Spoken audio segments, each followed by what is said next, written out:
వైవాహిక జీవితంలోని కొన్ని సమస్యల్ని ప్రస్తావిస్తాడు. అవి కూడా ఊరక క్లుప్తంగా చెప్తాను. నేను వివరించి చాలా బ్రీఫ్గా కొన్ని విషయాలు జ్ఞాపకం చేసి వర్తమానాన్ని ముగిస్తాను. మార్నింగ్ మనం ఒకటి ఆలోచన చేశాం. దేవుడు దేనినైతే ఇష్టపూర్వకంగా తయారు చేసుకున్నాడో ఈ వివాహ వ్యవస్థను, దాని మీదే అపవాది దాడి చేశాడు, దాడి చేస్తున్నాడు. ఇప్పటి వరకు జరుగుతున్న దాడి క్రైస్తవ కుటుంబాల మీద అపవాది నేటికి దాడి చేస్తూనే ఉన్నాడు. అది మనం చాలా చోట్ల చూస్తున్నాం. మ్యారేజెస్లో చాలా ఫెయిల్యూర్ మ్యారేజెస్ మనం చూస్తాం. విడిపోయిన దంపతులు, ఇష్టం లేకపోయినా కలిసి ఉంటున్న వాళ్ళు కొంతమంది, ఇట్లాంటి చాలా చోట్ల మనం చూస్తున్నాం. దాడి అన్నది చాలా తీవ్రంగా ఉంది. సో ఏ ఏరియాస్లో అపవాది దాడి చేశాడో ఒక 3 విషయాలు వివాహంలో 3వ అధ్యాయంలో ఒక 3 సమస్యల్ని మాత్రమే మనం జ్ఞాపకం చేసుకుని వర్తమానాన్ని ముగిద్దాం. చూడండి, వెరీ ఫస్ట్ 3వ అధ్యాయం 1వ వచనం. క్లుప్తంగా చెప్తాను, నేను చాలా గ్లిమ్సెస్ అంటాను కదా, అట్లా చెప్పి నేను ముగించేస్తాను. 3వ అధ్యాయం 1వ వచనం. దేవుడైన యెహోవా చేసిన సమస్త భూజంతువులలో సర్పము యుక్తి గలదై ఉండెను, అది ఆ స్త్రీతో ఇది నిజమా అని చూస్తాం. మీరే చెప్పండి, 3వ అధ్యాయంలో మేజర్గా ప్రాథమికంగా మనకు కనిపించేది ఒకటి ఏముంది చెప్పండి? సర్పము. ఇంకెవరున్నారు? స్త్రీ ఉంది. ఇంకెవరున్నారు? ఆదాము ఉన్నాడు. ఇంకా దేవుడు ఉన్నాడు. ఈ 3వ అధ్యాయం 1 నుండి 21వ వచనం వరకు డైలాగ్స్ ఉన్నాయా, స్టేట్మెంట్స్ ఉన్నాయా, లేకపోతే లెక్చర్ ఉందా? డైలాగ్స్ ఉన్నాయి. డైలాగ్స్ ఉన్నాయంటే ఆటోమేటిక్ ఎవరు ఉంటారు? వ్యక్తులు ఉంటారు. వ్యక్తుల మధ్య ఇప్పుడు ఎవరెవరి మధ్య కన్వర్జేషన్ జరిగింది మీరు చూడండి. సర్పము మధ్య, హవ్వ మధ్య, తర్వాత హవ్వ ఆదాము మధ్య జరిగిందా సార్ కన్వర్జేషన్? చూడండి ఒకసారి. ఆదాము హవ్వల మధ్య సంభాషణ జరిగిందా? ఉందా? ఏమైనా సంభాషణ జరిగినట్టుందా? లేదు. మరి ఎవరెవరి మధ్య జరిగింది? దేవుడు ఆదాము మధ్య జరిగినట్టు కనిపిస్తుంది. మొత్తానికి 3వ అధ్యాయంలో మనకు కనిపించేది ఏంటంటే కన్వర్జేషన్. 3వ అధ్యాయంలో పాప ప్రవేశానికి లేకపోతే కుటుంబ పతనానికి మొట్టమొదటి కారణం ఏంటంటే సంభాషణ. దాన్ని మనం కమ్యూనికేషన్ అన్నాం. మధ్యాహ్నం మాట్లాడింది అన్న అదే అనుకుంటాను, నాకు తెలిసి. నేను సగం విన్నాను, సగం వినలేదు. కమ్యూనికేషన్. వైవాహిక జీవితంలో అపవాది దాడి చేసింది మొట్టమొదటి ఎక్కడంటే సంభాషణ విషయం. ఏ విషయాల్లో చూడండి, నేను వరుసగా ఒక్కొక్కటి నేను జ్ఞాపకం చేసుకుంటూ వస్తాను. 3వ అధ్యాయం 1 నుండి మీరు దాదాపు 14 వచనాల వరకు చూడండి. 1వ వచనం నుండి 14వ వచనం వరకు చూడండి. నేను క్వశ్చన్ అడుగుతాను. ఆదాము హవ్వల మధ్య సంభాషణ జరిగినట్లు లేదు, రైట్? ఈవెన్ క్రైసిస్ వచ్చినప్పుడు కూడా, సంక్షోభం వచ్చినప్పుడు కూడా, ఎవరు? సర్పము వచ్చి హవ్వతో మాట్లాడుతున్నప్పుడు కూడా వీరిద్దరి మధ్య సంభాషణ జరిగినట్టు లేదు. వీరిద్దరి మధ్య ఏముంది చెప్పండి? నేను అంటాను, మీరు ఒప్పుకున్నా ఒప్పుకోకపోయినా, this is my opinion, poor communication. సంభాషణలో భార్యాభర్తల మధ్య మౌనం అన్నది చాలా పెద్ద సమస్యలకు కారణమవుతుంది. భార్యాభర్తల మధ్య మౌనం అన్నది, ఓపెన్గా మాట్లాడుకోకపోవటం అన్నది, కలిసి కూర్చొని సంభాషించకపోవటం అన్నది చాలా పెద్ద సమస్య. మనం చాలా చిన్నదనుకుంటాం, చాలా పెద్ద సమస్య అవుతుంది. ఒక డిఈ ఆయన ఒక డిఈ దాదాపు 11:30 అప్పుడు ఫోన్ చేశాడు. నాకు చాలా క్లోజ్ అతను. దాదాపు 11:30 ఆ టైంలో ఫోన్ చేశాడు. లిటరల్గా తను ఏడుస్తూ మాట్లాడాడు. ఏంటి అంటే, నేను నా భార్యతో మాట్లాడదామంటే మాట్లాడటానికి అవకాశం లేదు, కొంచెం చాలా కాలం నుండి మాకు ఈ అభ్యంతరం ఉంది, వాళ్ళ నాన్న నన్ను బెదిరిస్తున్నాడు అన్న, నా పరిస్థితి చాలా దారుణంగా ఉంది అని ఏడ్చుకుంటూ మాట్లాడాడు. కొన్ని ఏండ్ల నుండి వాళ్ళిద్దరి మధ్య సంభాషణ లేకుండా వాళ్ళ నాన్న అడిగించాడట. కేసు వేరేది, వేరే కేసెస్ ఉన్నాయి ఇక్కడ వాళ్ళ మధ్యలో. కానీ అక్కడ ఆయన బాధ ఏంటి అంటే, నేను నా భార్యతో నా సమస్య చెప్పుకోవడానికి, అంటే మన ఇద్దరి మధ్య ఉన్నటువంటి డిస్టర్బెన్సెస్ క్లియర్ చేసుకోవడానికి, కనీసం మన మధ్య మాట్లాడడానికి ఏమీ లేదు, అతను అడ్డుగా వస్తున్నాడు అని. దీన్ని మనం వివరించి సామెతల గ్రంథంలో చాలా విషయాలు ఉన్నాయి. నేను వాటన్నిటి జోలికి వెళ్లకుండా ఒక మాట మాత్రమే చెప్తున్నాను. మౌనం అన్నది, పూర్ కమ్యూనికేషన్ అన్నది భార్యాభర్తల మధ్యలో చాలా పెద్ద సమస్యకు కారణమవుతుంది. సరి అయిన సమయంలో ఆదాము గనుక జోక్యం చేసుకొని హవ్వతో మాట్లాడగలిగి ఉండింటే అసలు అక్కడ ప్రాబ్లం ఉండిండేది కాదు. దాన్ని నేను సెకండ్ మళ్ళీ ఒకసారి మెన్షన్ చేస్తాను. సో ఏముండకూడదు చెప్పండి? సంభాషణలో, కమ్యూనికేషన్లో ఏముండకూడదు? మౌనం. ముఖ్యంగా ఎవరి మధ్యలో? భార్యాభర్తల మధ్యలో. అవసరమైనప్పుడు చొరవ తీసుకొని భర్త మాట్లాడగలగాలి. వాస్తవానికి సర్పముతో హవ్వ మాట్లాడుతున్నప్పుడు హవ్వ ఎవరితో మాట్లాడాలి? వాస్తవానికి ఆదాంతో మాట్లాడగలగాలి. రైట్. మీరు ఇంకొకటి గమనించండి, దేవుడు చెప్పిన దాన్ని మార్చి చెప్తుంది ఈమె. చెప్తున్నప్పుడు కూడా ఆదాము దాన్ని సరిచేయటానికి ప్రయత్నించలేదు. నేను ఎక్కువసేపు మాట్లాడలేదు, పురకల జ్ఞాపకం చేస్తున్నాను. నెంబర్ 1 ఫస్ట్ ప్రాబ్లం ఏంటి చెప్పండి? మౌనం. దాన్ని నేను అంటాను పూర్ కమ్యూనికేషన్. ఇరువురు కలిసి కూర్చొని మాట్లాడకపోవటం అన్నది వైవాహిక జీవితంలో అపవాది చేసే మొట్టమొదటి దాడి. మీ ఇద్దరిని సంభాషించకుండా అడ్డగిస్తాడు. హవ్వతో మాత్రమే మాట్లాడాడు. వీళ్ళిద్దరి మాట్లాడటానికి నాకు తెలిసి, నేను అనుకుంటున్నాను, నా ఒపీనియన్ ఇది, అవకాశాన్ని కల్పించలేదు, అవకాశాన్ని కలిగించలేదు. భార్య భర్తల మధ్య సంభాషణ అన్నది చాలా చాలా చాలా అవసరం. ఇది ఫస్ట్ వన్. సెకండ్ థింగ్ చూడండి, రెండవది చూడండి. మూడవ అధ్యాయం 2వ వచనం చూద్దాం. అందుకు స్త్రీ, ఈ తోట చెట్ల ఫలములను మేము తినవచ్చును, అయితే తోట మధ్యనున్న చెట్టు ఫలములను గురించి దేవుడు మీరు చావకుండునట్లు వాటిని తినకూడదనియు, రెండవది ఏంటి? ముట్టకూడదనియు అని అన్నాడు. వాస్తవానికి ప్రభు చెప్పింది ఏంటి చెప్పండి? తినకూడదు అని. ఇప్పుడు ఆమె యాడ్ చేసింది అదనంగా ఏంటి? ముట్టకూడదు అని. నేను ఏమంటానంటే, ప్రాపర్ లిజనింగ్ అంటే వినటం అన్నది సరిగా లేదు. మరొక సమస్య ఏంటంటే ఇక్కడ 3వ అధ్యాయంలో సరిగా వినలేదా? ప్రభువు చెప్తున్నటువంటి మాటను సరిగా వినలేదు. సరిగా వినకపోవటం అన్నది కూడా సమస్య. ఎదుటి వ్యక్తి చెప్తున్నట్టు ఒక వ్యక్తి ఒక విషయాన్ని మనకు కన్వే చేస్తున్నప్పుడు జాగ్రత్తగా వినటం అన్నది కూడా చాలా అవసరం. భార్య మాట్లాడుతుంటుంది, ఈయన మొబైల్ చూస్తూ ఉంటాడు చాలాసార్లు. ఇంకొక ఆయన నేను చూసినాను. ఇంకొక గమ్మత్తు ఏంటంటే, అక్కడి నుంచి భార్య చేసింది, నా పక్కన అన్నున్నాడు, ఈయన ఫోన్ చూస్తూ ఫేస్బుక్ చూస్తూ ఆమె స్పీకర్ ఆన్ చేసి మాట్లాడుతూ ఉన్నాడు. ఆమె చాలా చెప్తుంది, ఈయన అంటేకి అంటున్నాడు. అంతా అయిన తర్వాత అన్న ఏం చెప్పింది విన్నావా అన్నాను. అంటే చూసి ఇట్లా నవ్వినాడు. మనోడు మొత్తం ఫేస్బుక్ చూస్తున్నాడు, కింద కామెంట్స్ చూస్తూ ఉన్నాడు. సరిగా వినలేదు. దాదాపు 25 నిమిషాలు మాట్లాడింటారు. ఎంతమంది చేయట్లేదు ఈ పని? మీ ఇద్దరు దూరంగా ఉన్నప్పుడు మీరు మరొక పని చేస్తూ ఆమెతో మాట్లాడతారు. ఒక్క మాట కూడా సరిగా వినం. సరిగా వినకపోవటం అన్నది కూడా సమస్యలకు దారితీస్తుంది. గుడ్ లిజనర్, సరిగా వినండి. మన ప్రభు అయిన యేసు క్రీస్తుకు మించి సరిగా వినే విషయంలో మరెవరు కనిపించరు. దానికి ఒక ఎగ్జాంపుల్ అంటే లూకా సువార్త 24వ అధ్యాయంలో ఇద్దరు ఎమ్మాయి గ్రామానికి వెళ్తున్నప్పుడు వారిద్దరు, మీరు మాట్లాడుకొనుతున్న సంగతులు ఏంటి అని అడుగుతాడు ఆయన. అప్పుడు నీకు తెలియదా, నీవు ఒక్కడివే తెలియవా అని మొదటి నుండి చివరి వరకు చెప్తాడు. ఆయనకు తెలిసినవే తెలియనివే, తెలిసినవే అయినా కూడా ఆయన ఆమడ దూరం దాదాపు ఎమ్మాయి గ్రామానికి వెళ్ళేంత వరకు వాళ్ళు చెప్తూ వస్తే మౌనంగా విన్నాడు. నీ జీవిత భాగస్వామినితో మాట్లాడుతున్నప్పుడు అటెన్షన్ పే చేయండి, ఏకాగ్రతతో వినండి, శ్రద్ధతో వినండి. నేను మళ్ళీ చెప్తున్నాను, మీరు వినకపోతే ఆమె మరొకరితో చెప్పుకోవాల్సి వస్తుంది, ఆయన మరొకరితో చెప్పుకోవాల్సి వస్తుంది. మరొక వైపు నుండి మూడో వ్యక్తి సరిగా వినేవాడు దొరుకుతాడు, మూడో వ్యక్తి సరిగా వినే వ్యక్తి దొరుకుతుంది. మీకు అర్థమైంది అనుకుంటున్నాను నా భాష. దీనికి మించి నేను మాట్లాడను.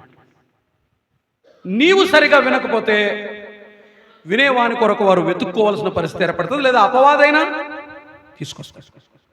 వినండి, జాగ్రత్తగా వినండి, చాలా జాగ్రత్తగా వినండి. పొద్దున అన్న కూడా చెప్పాడు, మాట్లాడినప్పుడు మనం తక్కువ మాట్లాడతాం, వాళ్ళు ఎక్కువ మాట్లాడతారు. వినటానికి ఉన్నదే మనం, వాళ్ళు చెప్పేదంతా పూర్తిగా వినాలి. సరిగా వినకపోవటం అన్నది కూడా సమస్యకు కారణమవుతుంది. మూడవది చూడండి, సంభాషణలో మరొక మాట ఏంటి అంటే 3వ అధ్యాయం 11వ లేకపోతే 10వ వచనాన్ని చూద్దాం. అందుకతడు, నేను తోటలో నీ స్వరము వినినప్పుడు దిగంబరినిగా ఉంటిని గనుక భయపడి దాక్కొంటిని అన్నాడు. కన్వర్జేషన్ ఎవరి మధ్య అయినా పర్లేదు, వాళ్ళ సంభాషణలో మరొకటి వచ్చింది. ఏమొచ్చింది? భయం. భయపడుతూ మాట్లాడే పరిస్థితి దేవునికి ఆదాముకు లేదు. ఎందుకు భయపడుతూ మాట్లాడే పరిస్థితి వచ్చింది? నేను ఇలా చెప్తాను. కుటుంబాల మధ్య మనము మాట్లాడే పరిస్థితి ఉన్నప్పుడు భయం అన్నది మన దరికి రాకుండా చూసుకోండి. ఫ్రీగా ఓపెన్గా మాట్లాడుకోగలగాలి. భయం అన్నది చాలా ప్రమాదకరమైంది. ఇద్దరి మధ్యలో భయం అన్నది, ఈమె భయపడితే నీతో మాట్లాడలేదు, ఆయన భయపడినా నీతో మాట్లాడలేదు. ఓపెన్గా ఫ్రీగా మాట్లాడుకోగలగాలి. ఇది మూడవది. నాలుగవది చూడండి త్వరగా. ఒకటేంటి? మౌనం. రెండవది ఏంటి చెప్పండి? సరిగా వినకపోవడం. మూడవది ఏంటి చెప్పండి? భయంతో మాట్లాడకుండా దూరంగా వెళ్ళిపోవడం. ఆయన దూరంగా వెళ్ళిపోయాడు. జరిగినటువంటి మరొక సమస్య అది. మూడవ అధ్యాయంలో మరొక మాట మనం చూద్దాం. అపవాది, ఇది అపవాదికి సంబంధించింది. 3వ అధ్యాయం 4వ వచనం. అందుకు సర్పము, మీరు నిజమా అబద్ధమా? అబద్ధం. సంభాషణలో మరొకటి ఏంటి అంటే అబద్ధమాడాల్సి రావటం. లై. సంభాషణలో, కుటుంబాల మధ్య సంభాషణలో, కన్వర్జేషన్లో అబద్ధం అన్నది అపవాది లక్షణం. నువ్వు అబద్ధం ఆడుతున్నావంటే నీ భార్య దగ్గర నువ్వేదో దాస్తున్నావని అర్థం. ఇక్కడ చాలా ఉన్నాయి. 3వ అధ్యాయం చూడండి, కిందికి రండి. ఇంకొక మాట 12వ వచనం. అందుకు ఆదాము, నాతో నుండుటకు నీవు నాకిచ్చిన ఈ స్త్రీయే ఆ వృక్ష ఫలములు కొన్ని నాకు ఇయ్యగా నేను తింటిని అని అన్నాడు. పరనింద అంటే మరొక వ్యక్తిని బ్లేమ్ చేయటం. మన సంభాషణలో మరొక వ్యక్తి మీద నింద మోపటం. ఒక రకంగా ఆదాము దేవుణ్ణి నిందించాడు. నీవిచ్చినామే, తప్పెవరిది? నీదే, నీవిచ్చినామే అని అన్నాడు. సో పరనింద అంటే ఎదుటి వ్యక్తుల్ని బ్లేమ్ చేస్తూ మాట్లాడడం. చెప్పాలంటే సరిగా ఒక వ్యక్తితో కమ్యూనికేట్ చేసేటప్పుడు మరొక వ్యక్తిపై నింద వేసి మాట్లాడడం అన్నది మనకు కనిపిస్తుంది. సో సంభాషణలో ఇక్కడ చాలా ఉన్నాయి. జస్ట్ నేను ఒక 4-5 మాత్రమే జ్ఞాపకం చేశాను. మౌనం విషయమే జాగ్రత్త. రెండవది సరిగా వినకపోవడం. మూడవది భయం. నాలుగవది అబద్ధం. ఐదవది నిందమోపం. ఒకరినొకరు నిందించుకోవడం. నువ్వు కారణం అని. రైట్. కానీ ఎవరో ఒకరు మాత్రం ఖచ్చితంగా యాక్సెప్ట్ చేయాలి. ఇది వీళ్ళ ఫ్యామిలీలో వచ్చినటువంటి ఫస్ట్ ప్రాబ్లం. సెకండ్ ప్రాబ్లం చూడండి, చాలా మందికి నచ్చకపోవచ్చు, ఆయన జ్ఞాపకం చేస్తారు. రైట్. 3వ అధ్యాయం 1వ వచనం చదువుతాం. దేవుడైన యెహోవా చేసిన సమస్త భూజంతువులలో సర్పము యుక్తి గలదై ఉండెను. అది ఎవరితో? ఒకటి సంభాషణ సమస్య. రెండవది ఏంటో తెలుసా? 3వ అధ్యాయంలో అపవాది సంభాషణను ప్రారంభించింది హెడ్ ఆఫ్ ది ఫ్యామిలీతో కాదు. ఎవరితో? స్త్రీతో. హెడ్ ఆఫ్ ది ఫ్యామిలీ ఏం చేస్తున్నాడు? వర్క్ చేస్తున్నాడా? అక్కడ ఏం చేస్తున్నాడు హెడ్ ఆఫ్ ది ఫ్యామిలీ? రెండవది ఏంటో తెలుసా? నాయకత్వ సమస్య. అపవాది కలుగు చేసే మరొకది. ఒకటి మన సంభాషణను పాడు చేస్తాడు. సంభాషణ ద్వారా కుటుంబ జీవితం పతనమవుతుంది అన్న ఇందాక దాదాపు చెప్పింటాడు నాకు తెలిసి. నేను అందుకని నేను ఎక్కువ ప్రస్తావించట్లేదు. ఒక మాట సంబంధాన్ని విచ్ఛిన్నం చేస్తుంది. అది అబద్ధం కావచ్చు, అది నింద మోపటం కావచ్చు, అది నువ్వు సరిగా వినకపోవటం కావచ్చు, లేకపోతే సరి అయిన సమయంలో నువ్వు మాట్లాడలేకపోవడం కావచ్చు. ఏదైనా ఒకటి. సంభాషణ అన్నది కుటుంబంలో మొదటి సమస్య కారణం. రెండవది నాయకత్వం, లీడర్షిప్. లీడ్ చేయాల్సింది ఎవరు? బైబిల్లో ఉందా? ఒక్క వచనం చూడండి, ఊరిక చదవండి, నేను ఎక్కువ చెప్పను. తిమోతికి మొదటి పత్రిక 2వ అధ్యాయం 13వ వచనం. అపోస్తులుడైన పౌలు తిమోతికి రాసిన మొదటి పత్రిక 2వ అధ్యాయం 13వ వచనం. మొదట అని ఎందుకు రాయాలి చెప్పండి? మొదట అన్నది ఎందుకు రాయాలి? ఫస్ట్ తర్వాత సెకండ్ అన్నాడు. క్రమము కూడా ప్రాముఖ్యమైనదే. మొదట ఆదామును, తరువాత హవ్వయు, నిర్మించబడిరి కారా అని అన్నాడు. గుర్తుంచుకోండి, నాయకత్వ సమస్య వీరి కుటుంబ విచ్ఛిన్నానికి లేకపోతే దెబ్బతినటానికి రెండవ కారణం. ఎక్కడైతే, అమ్మా మీరు నా మీద కోప్పడొచ్చు కానీ బట్ స్క్రిప్చర్స్ మాట్లాడుకున్నాం, ఏ గృహములో అయితే స్త్రీ నాయకత్వం లేకపోతే శిరసత్వాన్ని తీసుకుంటుందో ఆ కుటుంబంలో సమస్య వస్తాయి. ఆదికాండం మీకు కోపం వస్తుంది నాకు తెలిసి, బట్ మాట్లాడాలి కదా. 3వ అధ్యాయం, ఆదికాండం 3వ అధ్యాయం, చారిత్రాత్మక తప్పిదం ఇది. ఒక్క మాట మాట్లాడలేదు ఆదాము. అసలు అపవాది కన్వర్జేషన్ స్టార్ట్ చేసింది కూడా ఎక్కడ చెప్పండి? ఎక్కడ దెబ్బ కొడుతున్నాడు? అంటే దెబ్బ కొడుతున్న దేన్ని? నాయకత్వము దగ్గరే కొట్టేస్తా ఉన్నాడు. ఆమెతో సంభాషణ ప్రారంభించాడు, ఆమె దగ్గరే సమాధానం విన్నాడు. ఆదాము మధ్యలో మాట్లాడినట్టు ఎక్కడా లేదు. ఒక ఎగ్జాంపుల్ చెప్తాను. రెండవ ఎగ్జాంపుల్ ఎక్కడో తెలుసా?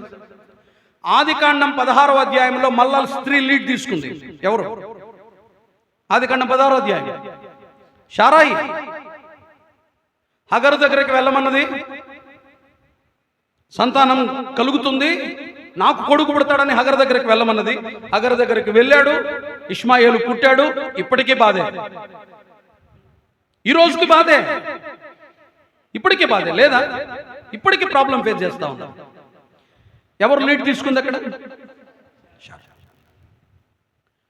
కుటుంబంలో ఆదికాండం 25వ అధ్యాయంలో మరలా ఒక వ్యక్తి లీడ్ తీసుకున్నారు. ఎవరు? రిబ్కా. మళ్ళీ లీడ్ తీసుకున్నారు. యాకోబును పిలిపించింది, బోధించింది, అబద్ధమాడమని ప్రేరేపించింది. వినండి మీరు, ఆదికాండం 25వ అధ్యాయం చూడండి. ఇస్సాకు, రిబ్కా, తర్వాత ఎవరెవరు పేర్లు చెప్పండి. ఇస్సాకు, రిబ్కాల కుమారుల పేర్లు చెప్పండి. యాకోబు, ఏశావు. మీరు 25th, 26th, 27 చాప్టర్స్ చూడండి. 4 మెంబర్స్ కలిసి ఉన్నట్టు ఎక్కడ లేదు. ఎక్కడ ఎవరెవరు కనిపిస్తారు? మొట్టమొదట ఏశావు, ఇస్సాకు కనపడతారు. ఆ తర్వాత యాకోబు, ఇస్సాకు. యాకోబు, ఇస్సాకు కాదు, రిబ్కా, ఇస్సాకు, సారీ, యాకోబు కనపడతారు. ఆ తర్వాత యాకోబు, ఇస్సాకు కనిపిస్తారు. మళ్ళా లాస్ట్లో ఎవరు కనపడతారు? రిబ్కా, ఇస్సాకులు కనపడతారు.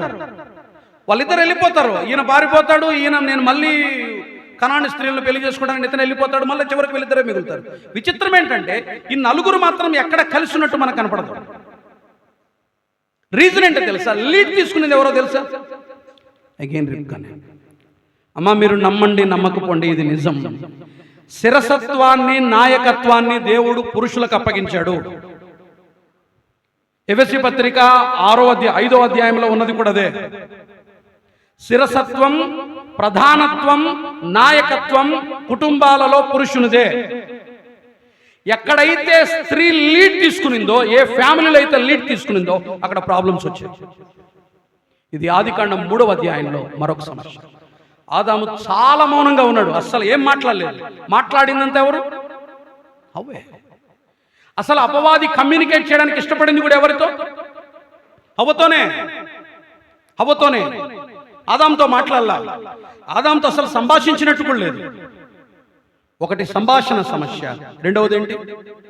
నాయకత్వ సమస్య. మూడవది చూడండి, అదొక్కటి జ్ఞాపకం చేసి నేను ముగిస్తాను. 3వ సమస్య, ఆదికాండం 3వ అధ్యాయంలో థర్డ్ ప్రాబ్లం. 3వ సమస్య, 3వ అధ్యాయం మొదటి వచ్చింది.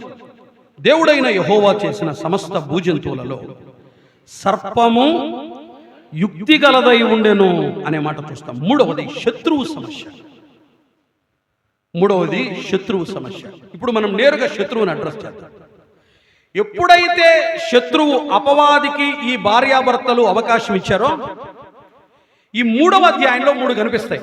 ఈ 3 రాకూడదు, భార్యాభర్తల మధ్యలో ఈ 3 రాకూడదు.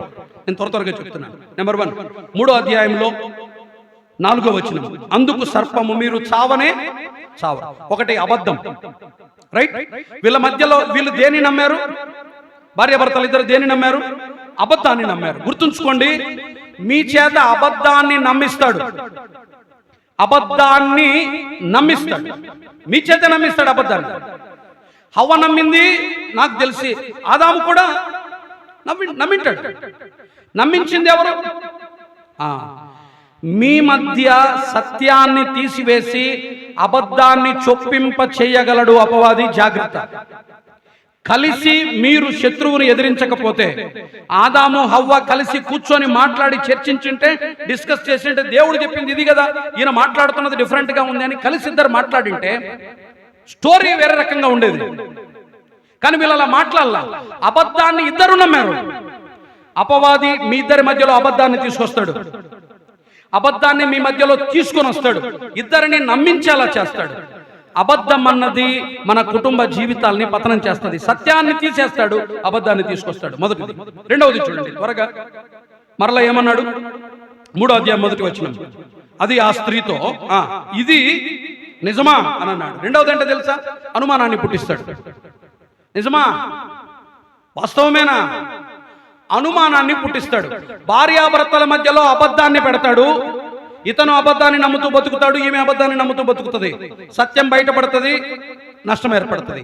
రెండవది అనుమానం. ఇది నిజమా, ఇది నిజమా, సింపుల్, ఇది నిజమా. రే, నీ భార్య నువ్వు ఆఫీసుకు పోయినప్పుడు దాదాపు అర్ధగంట మాట్లాడుతుందిరా ప్రతిరోజు, ఒక మాట తెలుసా అంటే అంతే, ఏంలే, ఆమె ఊరికి అట్లా నింపేసి వెళ్ళిపోతుంది. ఈయన ఆఫీసుకు పోయినప్పుడు ఇలా ఏముంటుంది, మైండ్లో ఏం తిరుగుతుంది? గుర్తుంచుకోండి, ఆకాశమంతటి ప్రేమనైనా అనువంత అనుమానం ఆవిరేటట్టు చేయగలదు. అనువంత అనుమానం ఆకాశమంతటి ప్రేమను కూడా ఆవిరేటట్టు చేయగలదు. భార్యాభర్తల మధ్యలో అనుమానాన్ని మాత్రం అపవాది ప్రవేశపెట్టగలిగాడంటే నమ్మండి, సూనర్ ఆర్ లేటర్ వాళ్ళిద్దరి మధ్య చీలికలు వచ్చేది మాత్రం ఖాయం. భార్యాభర్తల మధ్య అనుమానాన్ని ప్రవేశింపజేస్తాడు. ఒకటి అబద్ధాన్ని నమ్మిస్తాడు, రెండవది ఏంటి? అనుమానాన్ని. అనుమానించే భర్తలు ఉన్నారా? ఎవరైనా అనుమానించే భార్యలు ఉన్నారా? అద్భుతమైనటువంటి బోధకుడు మా బంధువు ఒక ఆయన లేట్ వయసులో పెళ్లి చేసుకున్నాడు.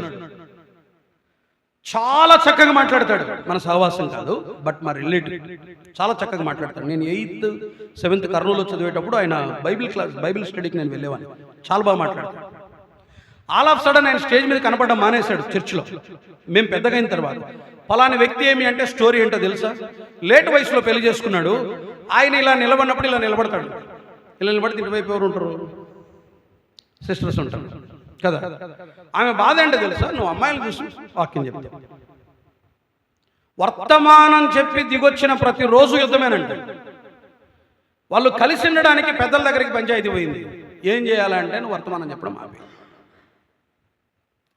మానుకున్నాడు ఆయన. 1 కాదు 2 కాదు 18 సంవత్సరాలు మానేశాడు ఆయన. 18 సంవత్సరాలు, 18 years వేదిక ఎక్కలేదు. ఆమె చనిపోయిన తర్వాత మళ్ళీ వేదిక ఎక్కాడు. జస్ట్ అనుమానం. గుర్తుపెట్టుకోండి, అనుమానం దాంపత్య జీవితాన్ని విచ్ఛిన్నం చేస్తుంది. ఇసుమంత అనుమానం నీ అంతరంగంలోకి వచ్చినా నీ ఉద్యోగం చేసుకోలేవు, ఆమె ఇంట్లో నెమ్మదిగా పనిచేసుకోలేదు. ఎక్కడికి వెళ్ళినా, ఎక్కినా, దిగినా, ఫోన్ చూసినా, పట్టుకున్నా, ఎవరిని చూసినా ఇదే మనసులో ఉంటుంది. ఏం చేస్తుంటుందో, మాట్లాడుతుందేమో, ఇట్లుంటున్నాడేమో, ఎక్కడికి వెళ్ళాడో. ఇది రెండవది. శత్రువు మన మధ్య అనగా దాంపత్య జీవితంలో అనుమతింపచేసేది, లేకపోతే చొప్పించేది, ప్రవేశింపచేసేది ఏంటి అంటే, ఒకటి అబద్ధాన్ని తెస్తాడు, రెండవది అనుమానాన్ని తెస్తాడు, మూడవది ఆ మాట చెప్పి నేను క్లోజ్ చేస్తాను. 3వ అధ్యాయం 5వ వచనం. ఎలా అనగా, మీరు వాటిని తిను దినమున మీ కన్నులు తెరవబడుననియు మంచి చెడ్డలను ఎరిగిన వారై దేవతల వలె ఉందురని దేవునికి తెలియను. ఏమన్నాడు? మీరు దేవతల మాదిరి ఉంటారు. వాళ్ళు ఎలా ఉన్నారు? ఏ పోలికలో ఉన్నారు? దేవుని స్వరూపంలో ఉన్నారు. ఇప్పుడు ఏమన్నాడు? మీరే దేవతలు అవుతారు, ఆయనతో మీకు సంబంధం లేదు.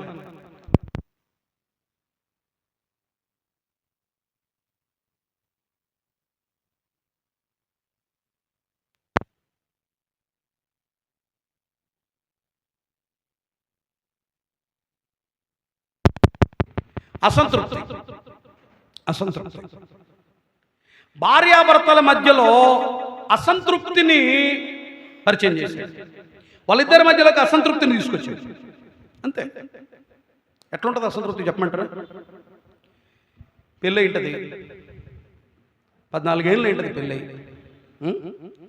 పిల్లలు కూడా పుట్టింటారు. ఈయన ఒకరోజు మంచం మీద పడుకొని తలకుండా ఇలా చేతులు పెట్టుకొని, ఆ రోజు ఫస్ట్ ప్రపోజల్ ఒకటి వచ్చిండే నాకు ఒక ఆమె నా భార్య అయింటే, ఎప్పుడు ఆఫ్టర్ 14 years.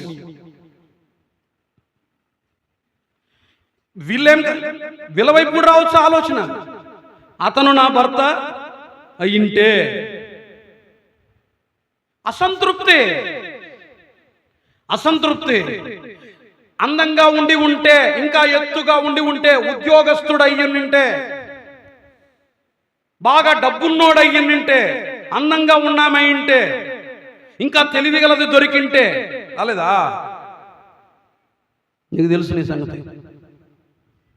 అసంతృప్తి, కొంచెం అసంతృప్తి.